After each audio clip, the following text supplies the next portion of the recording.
Hola mis amores, muy buenas tardes. Hoy vamos a hablar de los plásticos. La semana anterior vimos petróleo, así que vamos a continuar con el tema para ver algunos de los derivados que más utilizamos en nuestro día a día, que son los plásticos. ¿Qué veremos específicamente hoy? ¿Cuáles son las propiedades, el origen, desde el caucho al petróleo, la relación entre plásticos y ambiente y la proliferación de desechos plásticos en nuestro planeta? Pero primero veamos qué son los plásticos. Los plásticos son materiales elásticos y flexibles que pueden ser moldeados bajo la acción del calor. Tienen muchas aplicaciones en nuestro día a día, realmente muchas. Incluso muchas de las cápsulas que nosotros tomamos, el envoltorio donde se coloca el químico, tienen una base de plástico. Veamos cuáles son las propiedades que tiene este material tan versátil. Primero, son resistentes y livianos. Eso los hace sumamente útiles. Igualmente son inertes, es decir, no reaccionan con ácidos o bases y no se oxidan. Por eso el plástico es tan difícil de eliminar del ambiente, puesto que no tiene esa característica de desintegrarse como otros elementos o de poder ser atacados por bacterias u otros seres vivos. Son aislantes térmicos y eléctricos. Ustedes pueden ver que generalmente las cosas que eh, están vinculadas a la corriente eléctrica, desde el interruptor de su lámpara, el interruptor de la pared, la, los destornilladores, todas aquellas cosas que vayan a tener algún tipo de contacto con la electricidad, generalmente tienen una cubierta de plástico, al igual que las cosas que tienen mucho calor. Por ejemplo, los sartenes, incluso las mismas planchas de cabello para la mamá y eso, que tienen una cubierta. Cuando yo voy a agarrar algo que tiene mucho calor, generalmente tiene un mango plástico que evita que la persona se queme o reciba una descarga eléctrica. ¿De dónde viene el plástico? Los plásticos son derivados de materiales orgánicos naturales como la celulosa, el carbón, el gas natural, la sal y por supuesto el petróleo.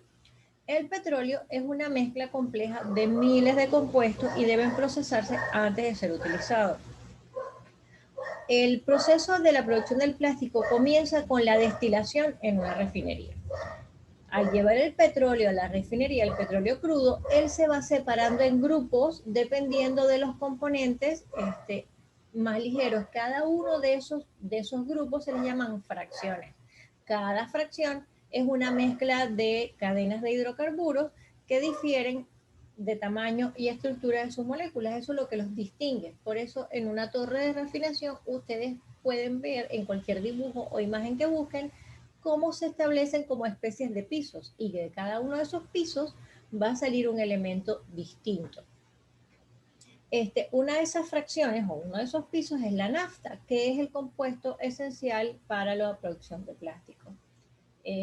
Hasta hace un tiempo era muy común que en las casas, sobre todo donde hubiese mucha humedad, en las gavetas se colocaran pelotitas de naftalina, que era o que son un compuesto que evidentemente viene de la nafta, que tiene un olor muy, muy, muy, muy penetrante y que espanta a las polillas o a aquellos animalitos que se coman la tela o los materiales de los que está hecho lo que queremos guardar. Para fabricar plásticos se utilizan dos procesos. El más común es la polimerización y está la policondensación. Ambos requieren unos catalizadores específicos, o sea, para poderlo realizar necesitan ser tratados de una manera particular. Ahora bien, aquí vamos a hablar de la historia del plástico, pero esta historia está vinculada con el plástico que proviene del petróleo.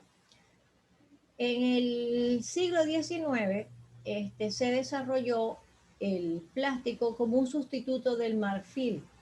Las pelotas para jugar billar se hacían de marfil. El marfil, como ustedes saben, viene de los colmillos de los elefantes y evidentemente era no solamente muy costoso, sino que no es lo idóneo matar al animal para obtener sus colmillos. Entonces se creó este material para sustituir la base para hacer las pelotas del juego. Y luego John Wesley pudo crear un celuloide. De hecho, de ahí viene el tema de las películas del cine. Cuando ustedes ven cualquier cosa vinculada al cine, dice el celuloide o vinculado al celuloide. Aunque ya las películas no son como las veíamos, las de las cámaras de antes o las de cine, que toda la película era un rollo gigante de celulosa. Ese material quedó para la posteridad, ese nombre. Mucho tiempo después, en 1909, Leo Hendrix Beckland logró un polímero que fue el primer plástico sintético en toda la historia. Se nombró como baquelita. Hasta el día de hoy se le llama así. Se considera esto como el inicio de la era del plástico, pero en el siglo XX fue realmente cuando el explorar con diferentes tipos de resina hizo que se volviera masivo el consumo. El principio del siglo XX, los árboles de caucho, que los vamos a ver ahorita, eran la única fuente de caucho que existía. En 1910, un científico ruso descubrió que se podía crear caucho sintético. Eso quiere decir que era hecho por el hombre. Gracias a eso, Alemania fabricó toneladas de caucho sintético porque no disponían de caucho natural. Tanto en Rusia como en Alemania se utilizaron y luego en el resto del mundo muchísimos productos a partir de este caucho sintético. Pero volvamos al caucho natural. Aquí lo tenemos. Estos señores que están acá, estos árboles, se llaman el árbol de caucho o de látex y se consigue en algunas partes del mundo, como en algunas partes de América. Estos árboles tienen la particularidad de segregar una sustancia que es el látex, que al mezclarlo con otros elementos lo hacen más denso y eso lo mezclan, lo prensan para hacer una cantidad de productos. El caucho se puede moldear, se le puede dar forma y gracias a eso se pueden elaborar muchos objetos, incluidos neumáticos, mangueras, suelas de zapatos y pelotas. El látex, que no se procesa como caucho, se utiliza para guantes médicos. Si ustedes se fijan, el árbol tiene una cantidad bastante importante de surcos porque el especialista, el que trabaja con este árbol, le hace un corte en diagonal. Ponen un recipiente abajo y él va goteando lentamente esa sustancia. Cuando ya de ese canal no sale nada más, se hace otro corte un poquito más abajo y así sucesivamente. Acá pueden ver toda la cantidad de cortes que se le han hecho a cada uno de estos arbolitos. Resulta que el caucho se ha descubierto que en la antigua América, en los habitantes de Mesoamérica, existía el juego de pelota. Y resulta que no solamente fue sumamente grandioso saber cómo se jugaba, sino también que se utilizaba el caucho para hacer la pelota. Cuando los americanos llegaron los españoles llegaron a América y vieron que los aborígenes utilizaban ese material para hacer las pelotas, quedaron sumamente sorprendidos, porque además tenía toda una serie de normas, era un juego ya establecido y el material era muy versátil. ¿Cómo obtenemos el plástico y cómo se clasifica en base a ello? Los plásticos, como les comentaba, los objetos vienen cuando se saca el petróleo es conducido a la refinería. La refinería simplemente al trabajar con el complejo petroquímico se hace toda una cantidad de combinaciones químicas, lo que va a permitir el surgimiento del polímero. El polímero es la materia prima para fabricar todos los plásticos y tienen generalmente forma de pelotitas en polvo o en líquido. Además que se hace generalmente de diferentes colores para que se pueda distinguir el uso que se le va a dar. Estos polímeros se llevan a las fábricas, que es donde realmente van a dársele el uso como plástico per se. Dentro de estos grupos tenemos los termoplásticos, que son aquellos que son capaces de, al someterse a mucho calor, se le puede dar la forma. Pero los termoplásticos tienen la característica que si yo los vuelvo a someter a calor, yo puedo desaparecer esa forma y volverlo a hacer con una forma distinta o darle nuevamente la misma forma. Pero tiene esa capacidad. Yo lo caliento, le doy forma, lo vuelvo a calentar y él pierde la forma y lo puedo volver a hacer, cosa que no sucede con los termoestables. Los termoestables, cuando se calientan, se les da forma y se enfrían, pero ya no es posible volverlos a recalentar. No es posible volverlos a fundir y hacer otro elemento. Los elastómeros es el otro elemento que nos faltaba, también son conocidos como cauchos. Tienen mucha elasticidad. Si se les aplica una fuerza, tienen la capacidad de recuperar su forma original porque pueden adaptarse. Por ejemplo, el neopreno que utilizamos en las mascarillas actualmente, el neopreno que se utiliza para los trajes de buzo, incluso para el material de las loncheras, es un material sumamente versátil y tiene como característica resaltante esa, que pueden volver a su forma original. Aquí están los elementos que podemos obtener de cada uno de ellos. Por ejemplo, de los termoplásticos podemos obtener tuberías, juguetes, bolsas plásticas, botellas y recubrimiento de ollas o sartenes, que es el teflón. De los elastómeros, bueno, ya vimos que se obtiene el caucho y el neopreno. Y de los termoestables se pueden sacar las espumas aislantes para refrigeración, que los pueden ver si ven una cava rota entre sus paredes, al igual que en las neveras, ese tipo de cosas. Hay una especie de espuma que es aislante para ayudar con la refrigeración. Los plásticos y el ambiente. Las propiedades de los plásticos los han hecho muy importantes en todo el mundo.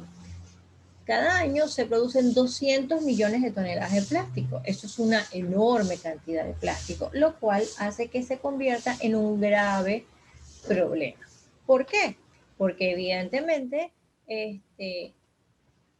al no ser biodegradables, al no poderse descomponer, tardan demasiado en desaparecer y generalmente toda esa basura, toda esa cantidad de plástico que se va desechando, termina cayendo en el agua y se han producido desastres ecológicos a gran escala producto de la concentración de plásticos en todos nuestros océanos.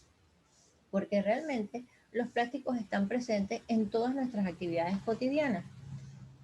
Lo que les comentaba sobre los polímeros, ustedes pueden ver aquí toda la versatilidad del plástico y su posibilidad de ser reciclado o no, de volverse a utilizar o no. Entonces es sumamente preocupante cuando ustedes revisan esto con detalle, la cantidad de cosas que hacemos en base a plástico y la cantidad de cosas que cuesta muchísimo tiempo desintegrar. Lo podemos ver aquí con más detalle. Vemos que el hilo que se utiliza para las mallas de pescar tarda alrededor de 600 años en desaparecer. Igual las botellas de plástico tan cotidianas, alrededor de 500 años, los cubiertos plásticos alrededor de 400 años, un yesquero alrededor de 100 años y así sucesivamente. Pero eso es uno. Entonces, calculemos, si producimos tantos cientos de toneladas al año, el problema es de mucha envergadura. ¿Cómo podemos disminuir la contaminación por plástico? Usar bolsas en lugar de plástico, usar bolsas de tela cuando vayamos a hacer las compras, utilizar el filtro de agua en la casa para evitar tener que comprar tantas botellas. Si ya tengo la botella, la puedo reutilizar en lugar de ir a comprar una nueva. También podemos evitar empaques desechables, es preferible un envase que sea retornable. Las cosas que sabemos que siempre compramos, el champú, el desengrasante, los desinfectantes, en vez de comprar muchos frascos pequeños, es preferible comprar un envase lo más grande que vayamos a utilizar, de manera tal que utilicemos una sola botella en lugar de tener muchas pequeñas. Es importante que estemos conscientes del efecto del plástico en nuestro planeta, para evitar comprarlo de manera descontrolada y además participar y convencer a las personas a nuestro alrededor sobre los efectos que puede tener el plástico en nuestro ambiente. De tarea tienen que analizar este video en base al cual van a hacer una redacción, está todo explicado en el documento de la tarea. Muchísimas gracias por su atención, chicos. Esto es todo por hoy. Espero que les haya quedado claro. Cualquier cosa me avisan. Muchísimo gusto en verlos. Los quiero.